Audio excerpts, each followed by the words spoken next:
Sud Radio, l'œil de l'expert. L'œil de l'expert, aujourd'hui c'est Denis Père. Bonjour, vous êtes entrepreneur, fondateur de Nous Citoyens. Vous êtes candidat à la primaire des Républicains. On pourra en dire un mot. On va parler également de cette candidature d'un entrepreneur qui veut se présenter pour être candidat à la présidence de la République. Moi, j'avais envie de vous entendre ce matin après un tweet que vous avez fait cette semaine. 6 millions de chômeurs, 2 millions de bénéficiaires du RSA, mais des pénuries de main-d'œuvre partout. C'est un paradoxe français ou pas ? Alors, c'est pas un paradoxe seulement français, mais à ce point-là, oui, parce que avec autant de chômeurs, effectivement, c'est quand même pas normal qu'on cherche aujourd'hui 1 million de personnes et qu'on ne les trouve pas dans les entreprises. Et ça s'explique effectivement par plusieurs choses. Un système éducatif qui s'effondre, qui n'est plus du tout en phase avec les besoins de la société. Il y a eu une enquête internationale qui s'appelle TIMSS, qui a été réalisée en 2019, en sciences, en maths et physique. On teste les CM1 et les 4e. On était derrière l'Albanie. L'Albanie, qui est un des pays les plus pauvres d'Europe, qui a été assommé par 50 ans de communisme, derrière l'Arménie, etc. Donc, on ne délivre plus aux entreprises et à la société, à l'économie, des gens qui ont les capacités de prendre un certain nombre d'emplois. Il y a bien sûr aussi tout le sujet connu depuis longtemps, mais qui n'a pas été réglé, des métiers manuels, qui n'attirent pas suffisamment. On cherche actuellement à peu près entre 8 et 10 000 électriciens, plombiers, couvreurs, maçons, etc. La formation professionnelle qui ne fait pas son travail non plus. Emmanuel Macron a essayé de la réformer, mais pas suffisamment, où les formations vont trop aux gens qui n'en ont pas besoin et pas assez aux gens qui en ont réellement besoin. Donc tout ça, c'est des sujets majeurs. Il y a aussi, bien sûr, un problème de manque d'incitation à retrouver un emploi. Dans des pays comme la Belgique, par exemple, des chômeurs de longue durée sont incités à suivre des formations sur des métiers en tension plutôt que de se retrouver indéfiniment au chômage ou bénéficier des aides sociales. Et puis le dernier sujet que j'ai évoqué dans mon tweet, c'est le fait que les aides sociales sont encore déplafonnées. Et donc, il y a beaucoup de gens qui n'ont pas d'incitation économique, tout simplement, à reprendre un emploi. Ça concerne le RSA, on va le toucher, quoi qu'il arrive. C'est ça, le RSA et puis d'autres aides, le cumul des aides. En fait, quand vous cumulez l'ensemble des aides, vous avez des situations où les gens en gagnent plus que s'ils travaillaient. Moi, j'avais été interpellé à l'époque de Nos Citoyens par une personne qui travaillait dans un office HLM qui me disait « Monsieur Père, est-ce que c'est normal que les gens qui me présentent des dossiers de demande de logement HLM gagnent plus que moi ?» Non, c'est sans travailler. En touchant juste des aides sociales. Mais qu'est-ce qu'on peut faire ? Qu'est-ce qu'on peut faire ?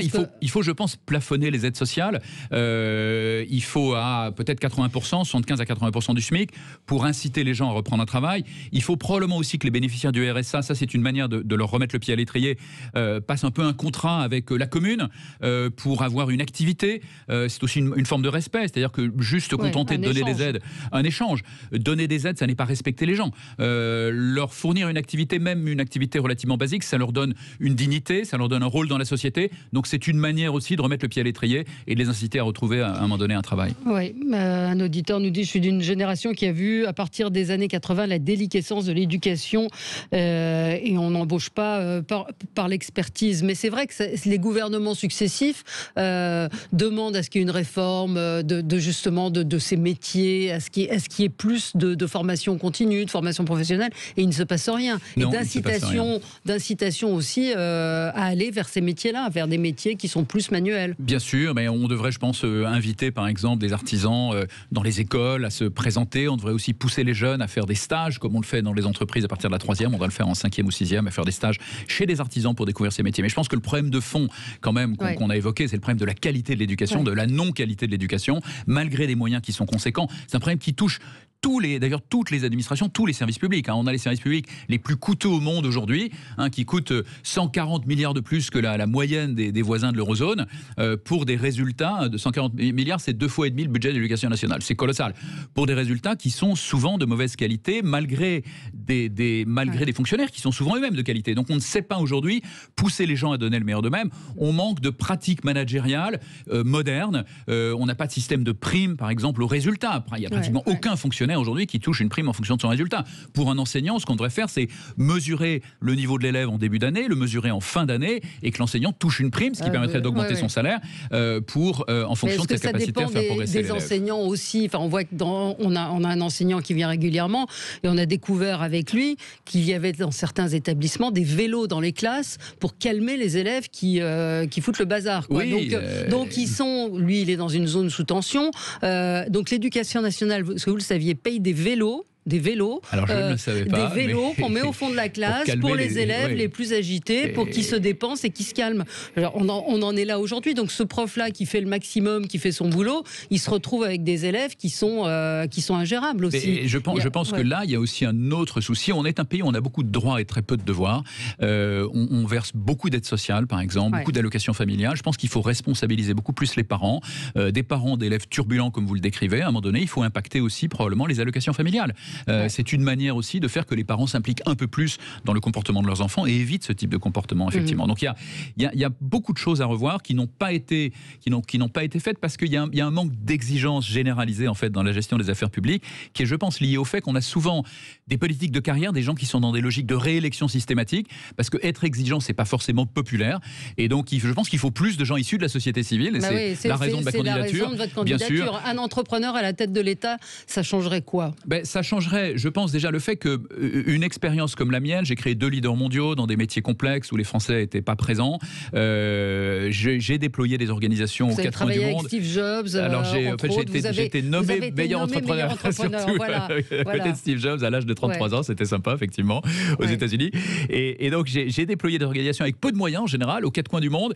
Et donc j'ai appris à gérer les organisations, à pousser les gens à donner le meilleur d'eux-mêmes avec peu de moyens, à les inciter à s'impliquer. Et c'est ça qui manque, c'est cette expertise que j'aimerais mettre à la disposition effectivement du pays pour inventer une France nouvelle, efficace, pour libérer les énergies, libérer les talents, libérer le génie français dans nos administrations, mais aussi dans l'économie, qui est évidemment très impactée aussi par un tout État bureaucratique extrêmement coûteux, qui assomme l'industrie, qui assomme l'agriculture. Mais alors justement, comment on fait, puisque les médecins, je vois les soignants critiquent l'hôpital entreprise, qui s'est bureaucratisé, qui est devenu beaucoup moins humain et beaucoup plus à qui on demande plus de performances, de formulaires, etc.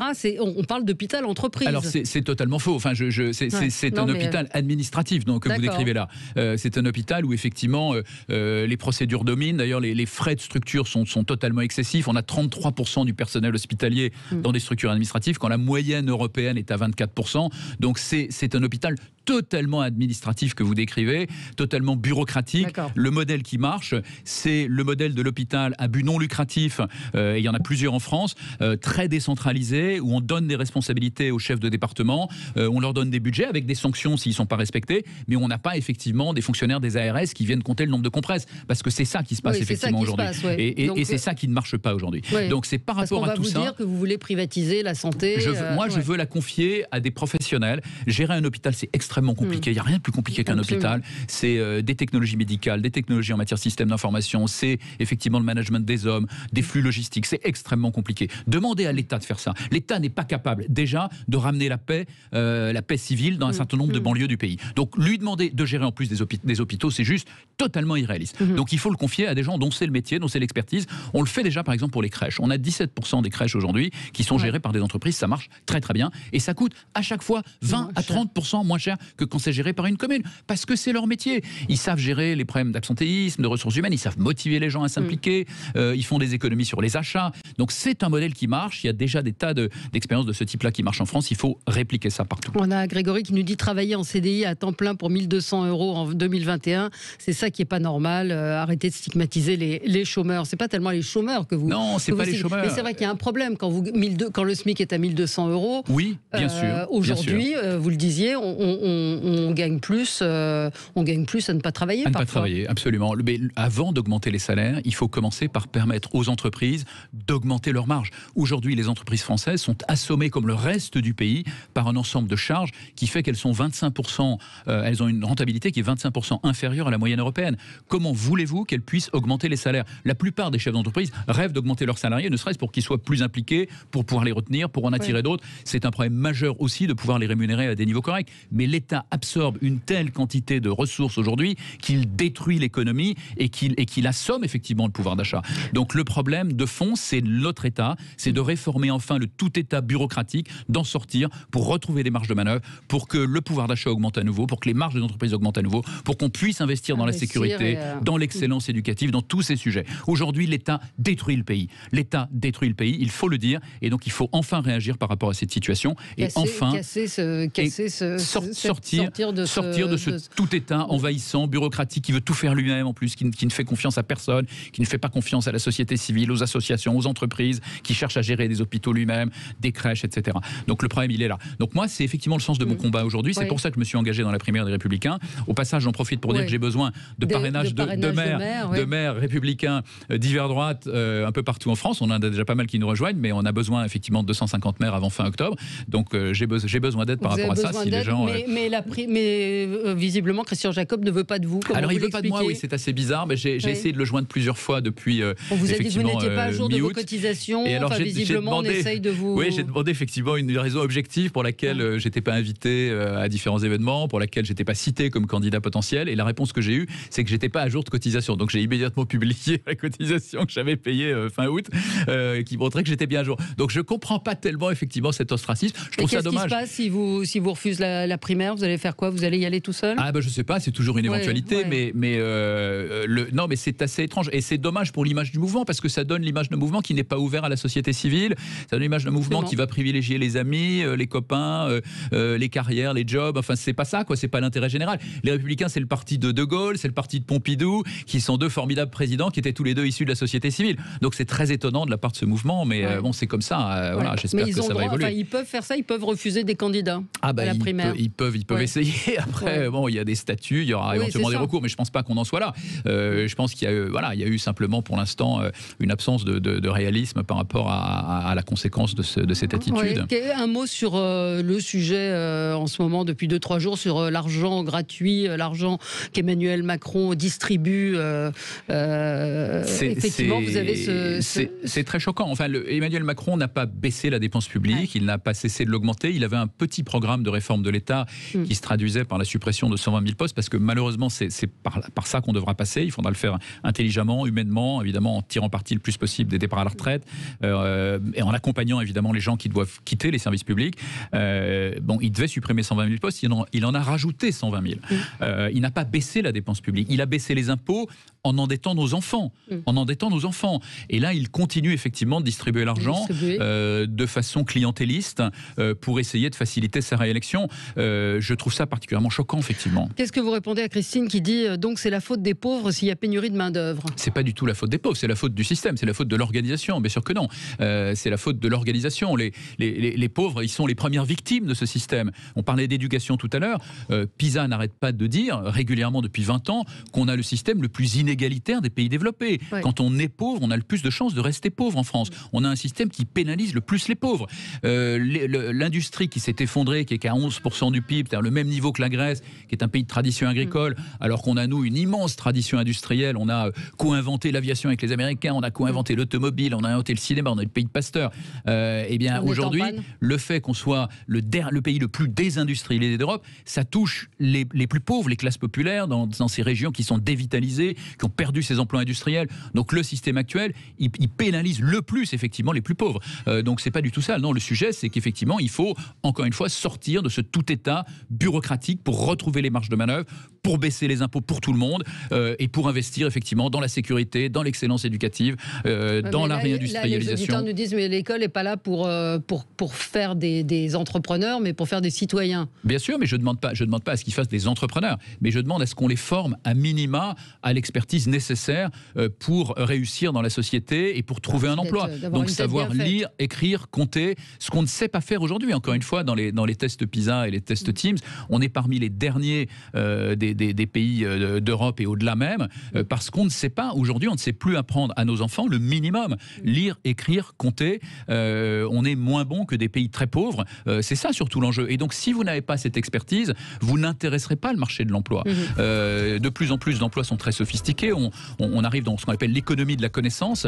Et donc on ne forme pas, c'est une énorme responsabilité par rapport à nos enfants. On ne les arme pas pour réussir au 21e siècle, dans cette économie de la connaissance. Merci beaucoup Denis Père. Donc appel aux maires qui nous écouteraient. Vous avez besoin de signatures et vous êtes candidat à la primaire LR des Républicains. Merci d'être passé par Sud Radio ce matin. À tout de suite pour les débats.